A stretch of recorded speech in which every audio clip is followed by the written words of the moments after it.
咱们租的这个小米 Pro 版，也就是小米的最基础版呢，咱们是310天租的，早上5点开始租的，现在呢已经晚上7点了，咱们马上就得回邯郸。但是现在面对重要的一个问题，就是说咱们贴的这个字给它揭掉，估计是不太好揭掉，因为它这个贴上去以后，底下还是一层膜，它对于膜的话粘性更大，如果对车漆的话，应该好抠一点。现在这个字不知道到底抠下来会不会把膜伤掉，咱们现在就得把膜抠掉。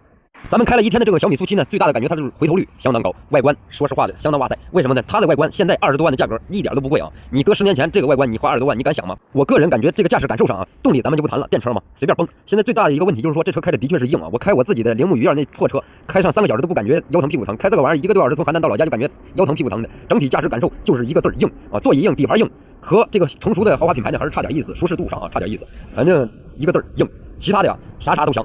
但是对于想买这款车的人呢，我还是非常建议去买这车的，因为拿它和 Model 3对比的话，因为它出来的时候就是跟 Model 3对着干的。Model 3的话，咱别管它开着怎么样，首先它的品牌溢价，我感觉现在根本比不上小米。小米呢，品牌溢价现在非常高，所以说这就造成了它现在非常保值。兄弟们，开了1年的车2-3万公里，你还是原价卖，这你受得了吗？就算亏，它也亏不了多少。或许是雷老板产量跟不上，他根本产不出来，所以才导致了新车提不出来。等提新车，你才得1年多以后，这个二手车呢，自然就一直是处于保值的状态。哎呦，兄弟们不好撕啊！10分钟才撕俩字儿。这1、2、3、4 8个字儿，得40分钟。兄弟们，咱们皮肤终于是退完了，退完咱现在赶紧出发回邯郸。就这种路况啊，明显的感觉小米这个大灯呢不够用，也并不是说对面的太刺眼，反正小米的这个大灯不够用。你远光开中间一片黑的，前边150米开外，你远光打开也白一搭，看不清，远光比较散，这个穿透力根本一点都不行。哎呀，兄弟们，这小米开久了你就能感觉到，还是不舒服。还没我雨燕开始舒服呢。实话实说，我不是黑，我也不是瞎说啊，真的硬，应该是这个没有空气悬挂的原因，硬颠真颠，颠的厉害。底盘过滤还行，但是就是不能有大坎，颠的你真不舒服。底盘整体来说非常硬，座子也不软，座子也硬，开了1个多小时，开的屁股疼。现在到的不是火车站，咱们到的是他给咱发了个位置，但是离火车站不远了，他再开车把咱送到火车站去，属实是硬了这个车。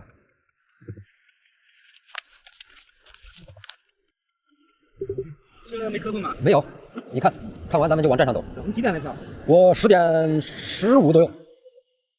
你先全部检查。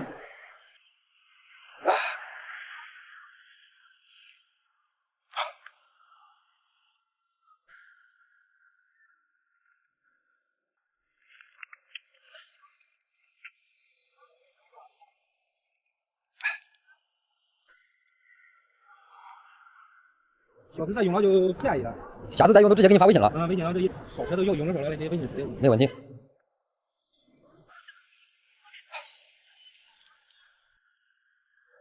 那我开的时候都有，我拍照片了。有就行。我让你看看。你看这旁边都是干净的，我要蹭，你看啊，我想有就行，因为这个车上面的磕碰我不知道。对。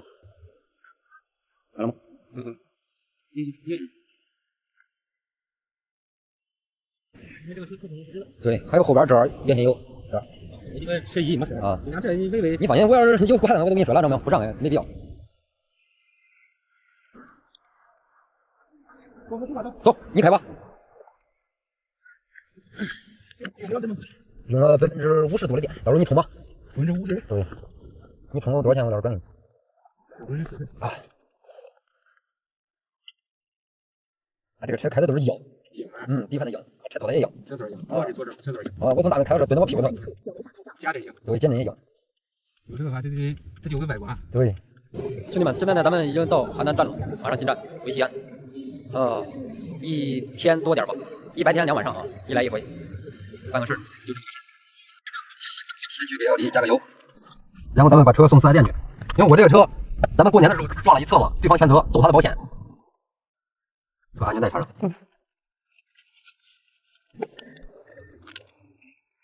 对方全责，走他的保险。但是呢，这个什么办公司咱就不说了，就给我定了1000多块钱，定的太少，总共几个面呢？1、2、3、4个面，再加上轮毂。还有门把手坏了，还有下坎坏了，下坎是塑料的，主要是主驾驶和左后门变形严重，所以说他定的钱完全就不够我修，所以说咱们现在没办法，只能送4S店，4S店要怎么修无所谓，反正又不是咱们掏钱，对吧？你哪怕把主驾驶门换了，我也无所谓，只要把你的利润和你的那个，只要把你的利润提上去，我无所谓，我又不掏钱，对吧？所以说现在没办法，咱们只能送4S店去啊。要把车洗干净了，咱们去加个油，因为里头油就剩了1格，你总不能控制箱吧？加个油给他送4S店修去，咱们随便找个4S店啊，直接去。一会儿加92还是98？92加200，加100。刚才你不是加92直接加满，你疯了？看能加多少钱？那行了行了，那你早晚得加呀，真是又不是加别人邮箱里。你这一般你能开几次呀？开几次那我也得把油加上啊。那时候用的时候再加也行啊。手加管家都是加，那就管家。热不热？热。开空调。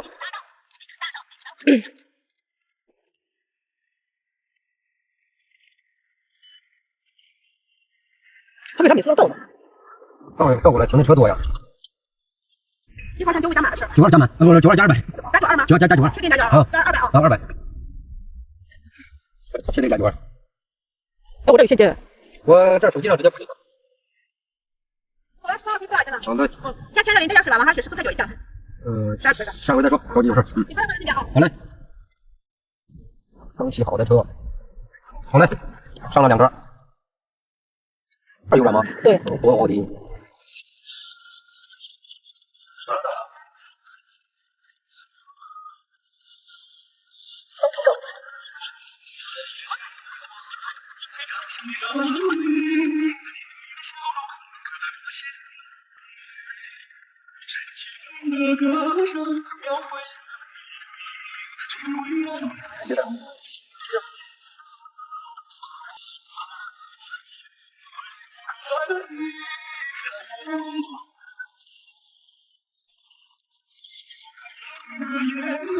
我去找他们。没人接待，好尴尬。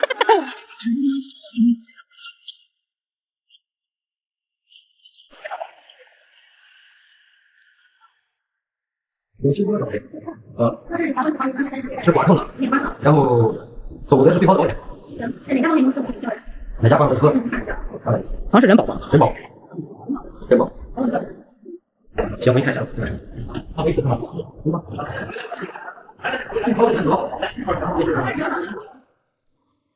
我车开亮。你家还能老乡。行，好嘞。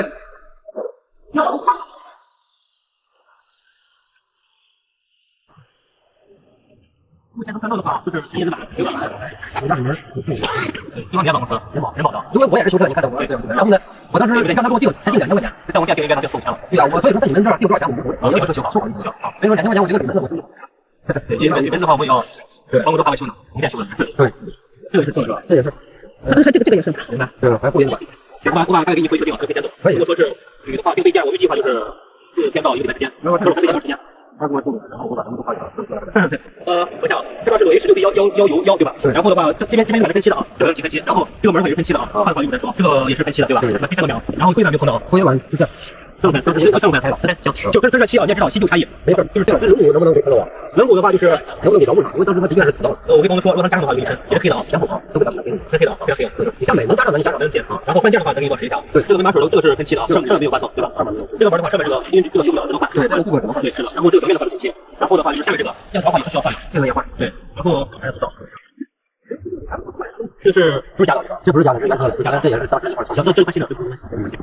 这现在的情况就是目前行驶的描述，然后你看这都是记录，14，目前对，牵扯到174538，对吧？好，然后这边可以带份额度，对吧？已经结束，对吧？行，如果你取车的话，你本人没来的话，可以拿这个额度可以就是你价格。拿这个额度谁来都可以，谁都可以取车，对吧？这可以带的，这不用签字。好了，行，这就结束，到时候我先你说。OK，有啥问题你微信随时跟我联系。好嘞，那我就可以走了呗。对，那这个事的话，到时候咱先再看吧，对吧？到时候沟通吧。OK，好，走，咱去看 A8去。好，那这边的话你可以先自己看啊。好，谢谢。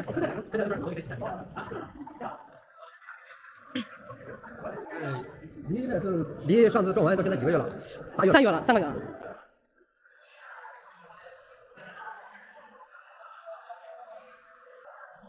88万，88。你把你那个置换一下，看多少钱？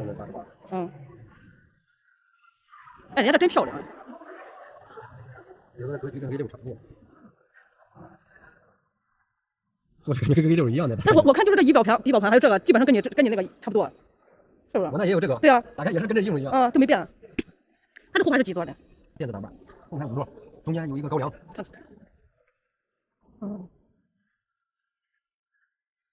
打开之后一股金钱的味道，是不是？一股皮子味儿。那人家那是金钱的味道。哎，他这都没有那个啥电视哎。人家那个电门把手。他这个没有电视，咱那个还有电视。看有电吸没有？有电吸。后边是换车是尾灯啊。50，我那也是50 TFSI。为啥跟我的一样大？那就比我的大了。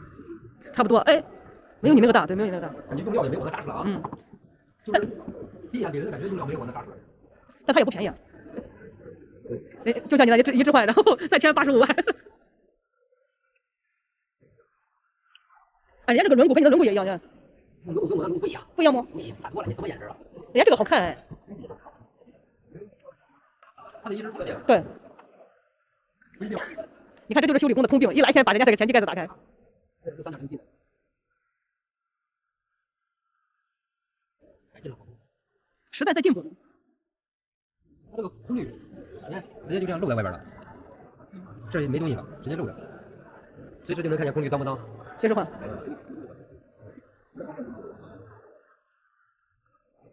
这是铝的还是铁的？现在？哦，没有，我不是配4天的，配4天，没有质保。我就给车。哦。豪华运动版，豪华动感型，是吧？87万多。那个就差了1万。打开都是金钱的味道。打开都是一股皮味。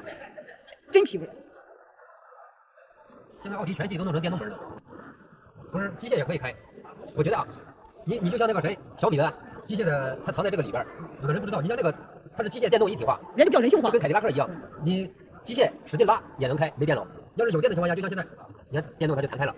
你如果说没电了，你就使劲拉呗，就是当机械电子一体化。当你遇到危险了，是不是？对，也是比较好的。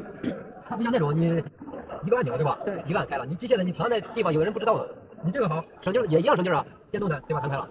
你要是说真正出事故了，突然性的断电，那你就可以使点劲嘛，不就一样开。所以我觉得造车不应该，它的侧重点应该是以安全为主。我觉得就这个设计，机械电子一体化，就这个设计相当好，比那种纯电子然后把机械门把手藏起来那种要好。奥巴马新出的，你看这价格，没得看。你看它这个，给你水，你看它这个门把手就是纯电，你看搁这开，机械门把手就在这儿，藏起来了。我觉得啊，它这个设计就不如奥迪了，是吧？真正出事的时候，你要是不知道人，这个问开不开呀？它这个踏板回收吗？一关。哦，电动的踏板。这玩意不勾啊。呀，给它按坏了。这还可以控制旁边的玻璃。我看一下它这个机械门吧，这是电动的，弹开了啊。嗯。机械的永远一下，第二下，第二下开。这个设计就比奥迪的，奥迪的机械的你稍微一来它就开了，你要是没电的情况下，使劲一来就开了，不用再去找机械的啊。有的是不是就没有机械的？我选的就是功能。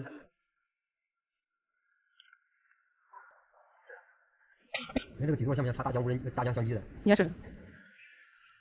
对，完全跟飞机的感觉。哎，说的你好像开过飞机似的，真的。中间一个液晶的钻石标，充个电还能40%的电，175公里的续航能，能跑206公里。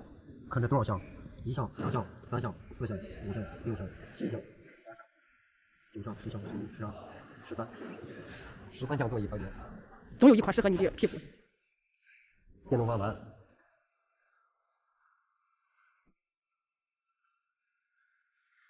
可以买个这9元，把玻璃上，多安静啊！你不是说不喜欢麻烦电的？你可以试驾一下那个外边那个风控吧，懂吧？这个下来得多少钱？那32万到40多万。我没给你们。出来救援一位素未谋面的大爷啊，给咱派回来说是退休金极高的人啊，让他们来好好检测一番。但是咱们放好平查线啊，不能坑。大爷退休金也来之不易啊，咱们看看什么情况。我车咱们还不知道，收多少钱呢？咱们也不知道。先干。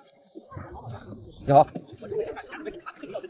配的钥匙啊，我在网上配的就开门，我想开能开门嘛。那你以前的钥匙呢？以前钥匙都在了，这边一打不着了。然后就打不着了。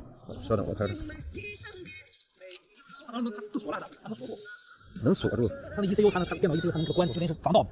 你以前的钥匙？我是以前的。这是以前的，没动过。这没动过，这新的它以前它有。现在咔咔咔就是不着。啊，对，油不上。来，我关下门啊。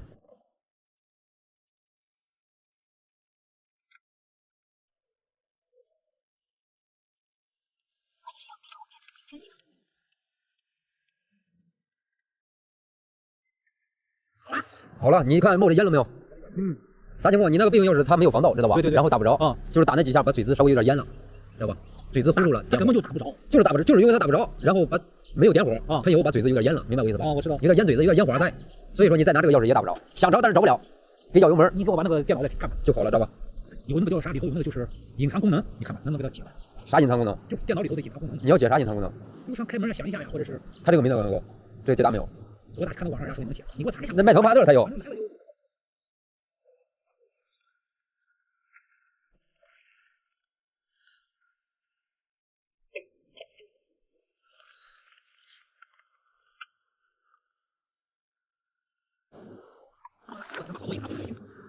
这车没隐藏啥功能？有什么关？可以把拿个门可以宽2下能开。什么解锁只开主驾驶，那个不好用，是吧？还有啥？反正好几个，给你看一下。4S店不给弄，你知道吗？我上找4S店，我说你把那隐藏。现在你这个自动解锁也开着呢。选择向中控锁单门锁止几乎这个。别的没啥，我看我弄了锁车喇叭声音，看有没有。好，别的没啥。咋个叫锁车喇叭？是不是现在锁车这不是喇叭别响吗？你以前不响吧？没有，咋个叫锁车喇叭？听见了没有？对，听见了没？听见了没？摁2下就开，摁1下就开啊！摁1下开，这是锁了，这解锁了，都是1下。一下，摁2下多麻烦的那种。哦，这是开，比如2声是开吗？这是关。以前没这声音吗？没有，咋现在出来个这功能是？你不是让解锁这个吗？啊，对，还有别的吗？别的我看了没啥。把那个急刹车双闪自动打开给你开了。哪个急刹车？那个我跟你说了你也不懂。一踩刹车后面长。不是踩的急了啊，踩的猛了。你比方说突然你前面一下子有障碍或者是那啥，前面也急刹啊，你跟着咔咔踩，然后双闪自动就亮有个10几秒钟。哦，把这功能也会。对，它自动亮双闪。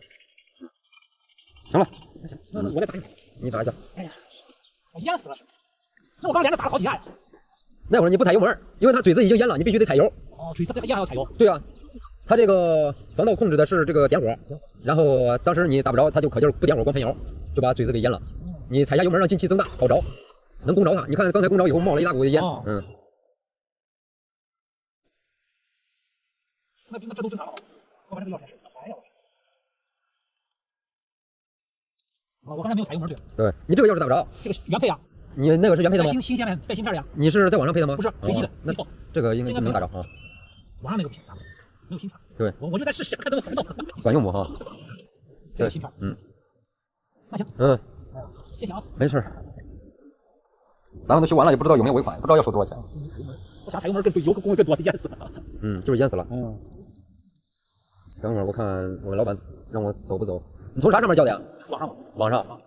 300啊！你给我踩油门300是吗？给老板说一下，你退点钱。那退肯定退不了啊，退肯定退不了。哎，这种情况我不做主。你给老板说一下。退肯定退不了，你放心好了，大哥。我跟老板说。优惠点，下回还找你们。你放心，你随叫我们随到，知道吧？你一让退他就不高兴了啊！你就不用说那话了，知道吧？没必要，是不是？咱们的处理态度就是把问题解决，明白吧？你随叫我们随到，给你解决问题是最重要，知道吧？你别管多少钱，你解决不了问题，那不是白扯吗？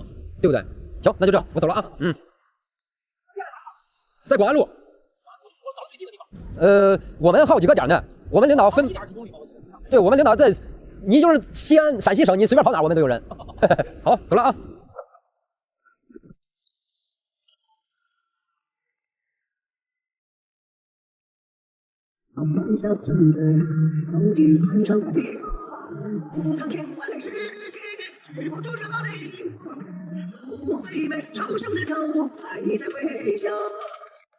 Hello， 大家好，我是车文。咱们看一下这车啊，国产的那个汉炮魏派，它当时出的时候属于他家的高端车，现在什么问题？烧机油严重啊！看一下公里数，现在总共是跑了6万多公里，现在就需要大修。轮胎呢还没有换一茬，现在就要大修发动机。这个反正是车主能不能受得了，我都有点受不了。反正都说它是国产的1.3啊，它是不是1.3咱也不敢说，它呢挺像1.3的。这把发动机的毛病属实是有点多，烧机油是个很大的毛病，其他变速箱也不咋地。反正综合来说，这车啊就一个外观好看。现在呢，咱们就要给发动机下调，然后做一个整体的大修，全部把链条啊什么的提前也准备了。是什么导致它这么快的烧机油呢？很大的一个原因啊，保养不到位。这车它比大众的1.3更矫情。这种情况怎么能预防？其实这车啊，我建议就算是全合成机油，5000公里一换，不要时间太长。看一下还没拆呢，一堆壳子。这是气门死盖，这是机舱内上面覆盖的一堆壳子。现在把壳子拆完以后，发动机可以看到和变速箱呢都没有漏油渗油的，还挺干净，因为毕竟公里数在这儿呢。这个唯独气门室盖有点漏油渗油，这次就一遍处理了，然后相当于做个大保了。都是一层浮灰，先简单吹一下。电瓶还是原车的呢，就哎呀，想想这车就可笑啊，兄弟们，啥都是原车的，先修发动机，这玩意儿你受得了吗？你说你，防冻液也是原车的，夸张点，玻璃水都是原车的。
现在呢，元宝梁拆掉了，就剩发动机在上面悬着了，一边一个犄角。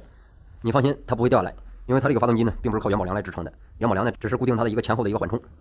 OK， 现在已经全拆完，水路、油路、气路、线路全部断完，就剩下下机子了，咱们就把机子落下来。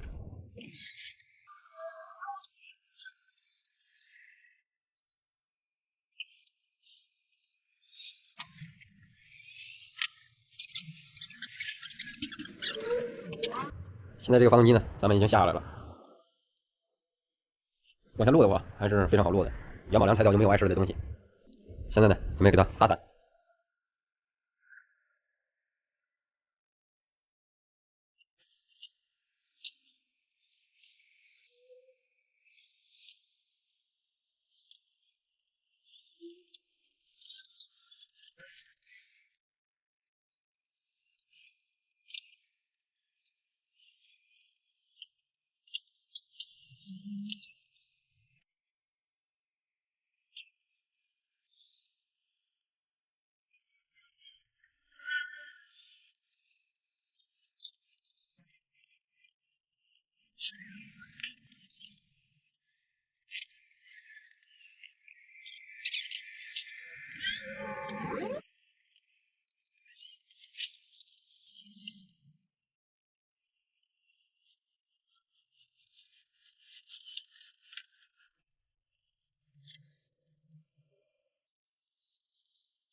咱们现在已经全部拆解开，现在可以看到整体磨损其实并不大，主要导致它烧机油的就是活塞环的油环啊，已经完全积碳给塞满了。这个油环呢，它有一个缺陷，原厂的有一个缺陷就是说缝隙比较小，一旦有略微的积碳，它就卡滞了，卡滞以后把机油刮不干净啊，导致机油进入燃烧室参与燃烧。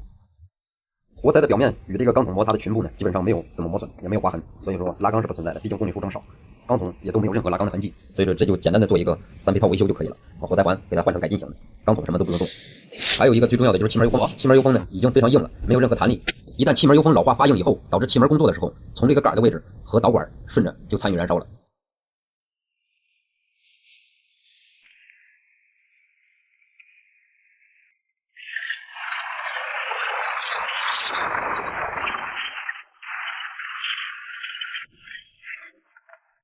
看一下安庆的改进活塞环，用了这么多年，它依然是安庆的。安庆的装上去，就是说可以说粉尘就很少啊。这个原车呢，看一下原车，油环它是2道，一道双层的，然后里头夹含着一个这个衬环，衬环是一个这种钢丝式的，这玩意儿积碳特别容易卡滞啊。改进以后就是说，底下这个第3道的油环呢，衬环是弯曲的了，看一下，弯曲的，看一下，这是咱们装好的，几个都套好了。看到它这个油衬环呢，油环第3道环这边呢，改进以后它的疏通孔非常大，可以看到它之前的环是那种跟弹簧一样。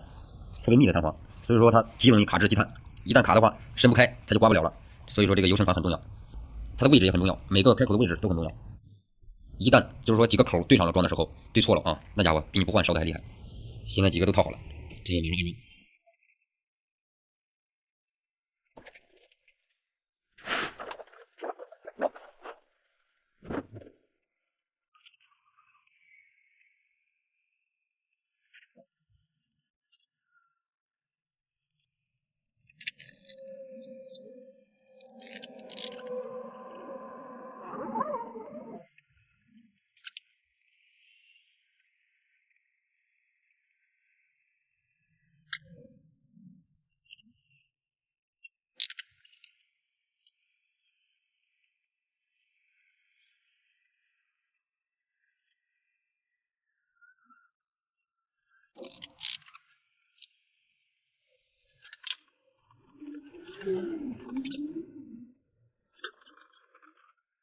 我靠嘞，不行，太重了，搬不动了。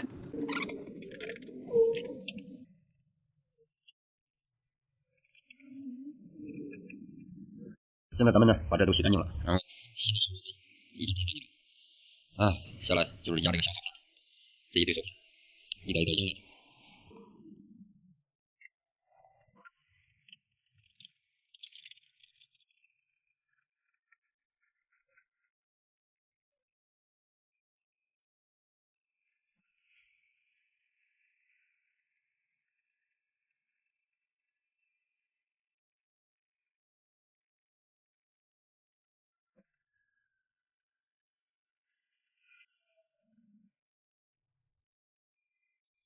发动机咱们已经装车上了，那会儿太晚了，想起明天咱们就没录，整体已经完全上车，剩下就是其他的附件，限速一插，其他附件一装，然后就装源码梁，源码梁装上就该启动了，先装其他附件。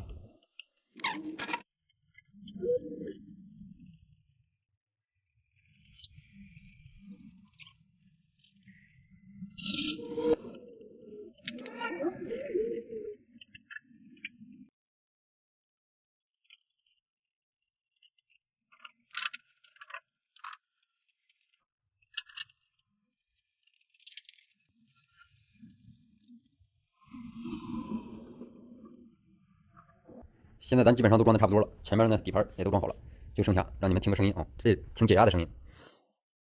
排气凸轮轴电子阀，进气凸轮轴电子阀，进气压力传感器，点火线圈，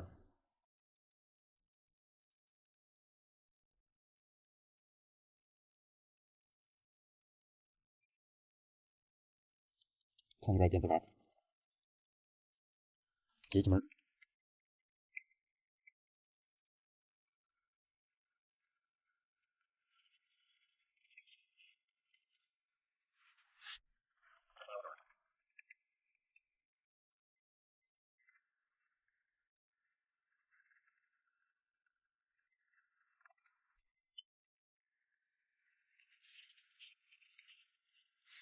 高压油泵，进气凸轮轴位置传感器，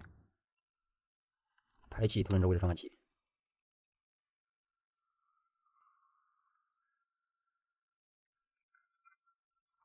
前氧传感器，刹车真空助力气管，刹车真空助力气管，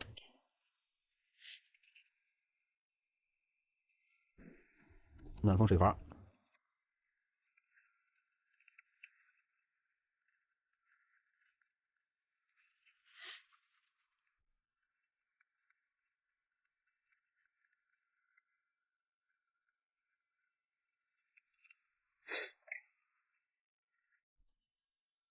变速箱机电单元，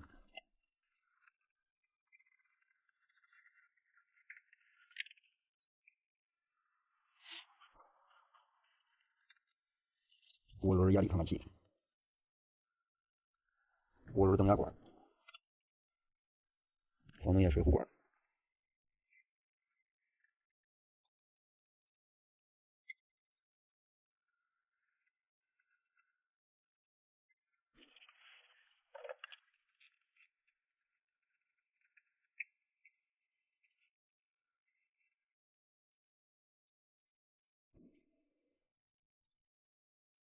OK， 现在咱们已经全部装好，启动，第一把启动，试一下。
听这个响声，嘿嘿，低头跑路吧。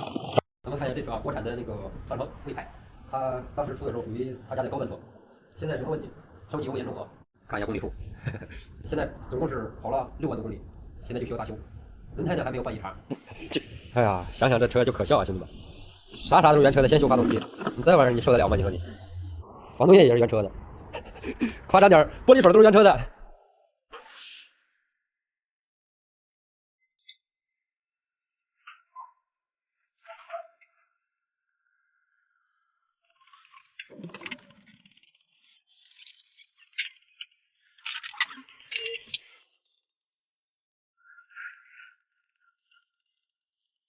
现在就把机子断了。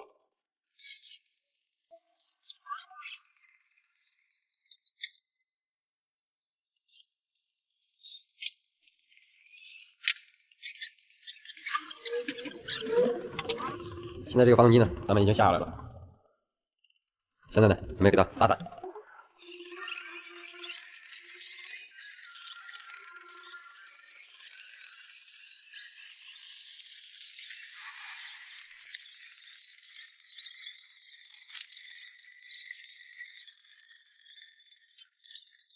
咱们现在已经全部拆解开，现在可以看到整体磨损其实并不大，主要导致它烧机油的就是活塞环的油环啊，已经完全积碳给塞满了。这个油环呢，它有一个缺陷，原厂的有一个缺陷就是说缝隙比较小，一旦有略微的积碳，它就卡滞了，卡滞以后把机油刮不干净，导致机油进入燃烧室继续燃烧。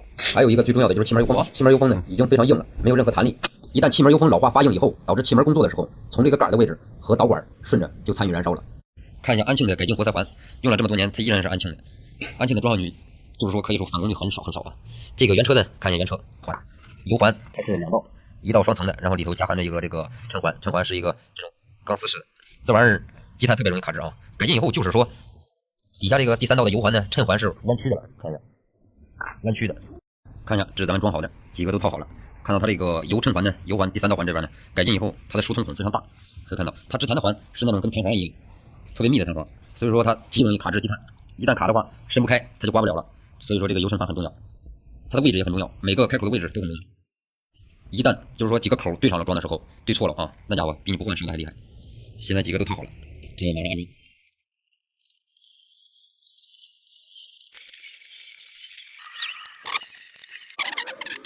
OK， 现在咱们已经全部装好，启动，第一把启动试一下。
听这个响声，听这个响声，着了都正常，都稳着呢，咔啦咔啦的。你这咋就拖拉机了吧？来的时候不是好好的，不是？你这是往加机油了？这咋可能呢？我家的我不知道吗？我去，整的跟他们敲缸一样。这能开吗？要不叫我长城出一款新车，长城牌拖拉机。又让我拆开一遍，当即就拆开了，两个轮响的。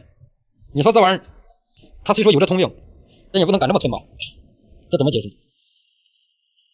两个纯原厂服务站的，看一下，竟然还是我们河北出的。哎，看到河北的东西就非常害怕啊！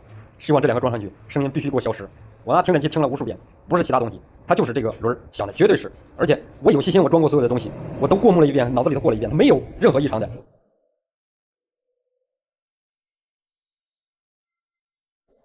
咱们这个现在已经装好了，再打着试一下。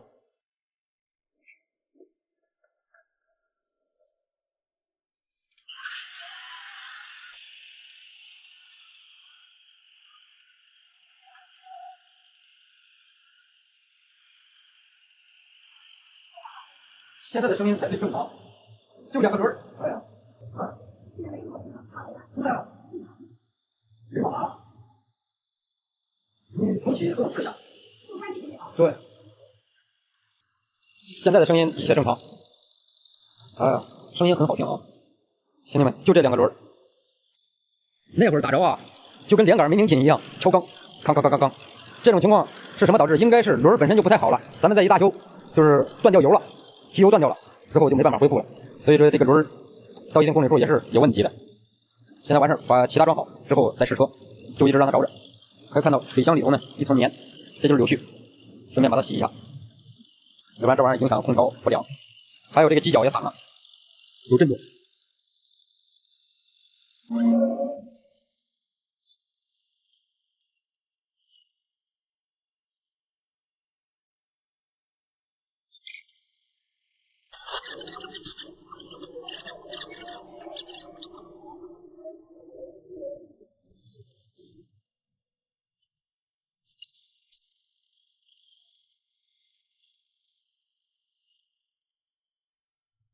兄弟们，看看这一层灰，全是斯柯达利，再加地上一层棉絮，一层土，屋里全是土。现在这呢，明显的感觉到震动，咱们就把两个机脚换掉，一个是发动机的，一个是变速箱的。这个震动起来，坐车里非常难受。咱们看一下拆掉的，纯原厂的，贵的确贵，可以看到明显的区别啊。这个呢，已经下垂非常严重，已经弹到车体上，所以震动会传递给车身。然后这个，你看平的跟那个铝，这个呢已经露出来了。这个是油的，啊，这里头掉个油。东西是一模一样，我感觉这个服务站的这个呢，比原车的还更精致一些。做工相当漂亮，原厂的东西看着就是舒服。看一下，它下垂以后震到车体上，你看震那个磨亮了，所以会震动。一会儿把那个拆掉，震那个直接裂了，因为咱们上发动机和拆那个链条都需要把那个机脚拆掉。看一下这个机脚就比较明显了，这个呢，看这斜了，里头散了啊。这也是个油的，底下这是油包，这个胶全断了，直接抽就能抽出来，油也有点漏油了。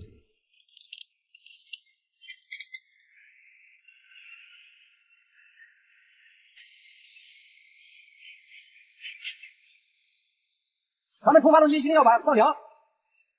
你说啥？你要凉凉？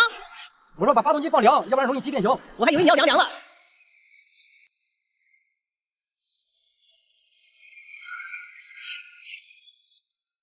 为什么要给它冲一遍？我冲一遍之后，它这个颜色就统一了，就正了。这样子跑一段时间以后，发动机不会吸灰尘。你如果说不冲一下，这油渍啥的不掉的情况下，它到时候跑一段时间，上面吸的全是土，就是这个发动机一看就被别人盘过。这样冲完之后，它是自然的颜色，就算跑很长时间，它落上去一层自然的灰，气枪吹一下它就掉了。咱们再路试一下，没有问题的话就可以交车了。OK， 咱们已经试车回来，一切正常，可以交车了。就是有点糊味，这是大修完正常的一个现象，因为发动机上所有东西摸过的痕迹，它会有点味道。跑一跑就 OK 了。6万1000公里，3000公里之后做保养，再整体检查一下。现在呢也基本上都干了，水全干了，就剩下这一点，因为咱们已经跑了一圈，其他水不用管它，油是自己就蒸发了。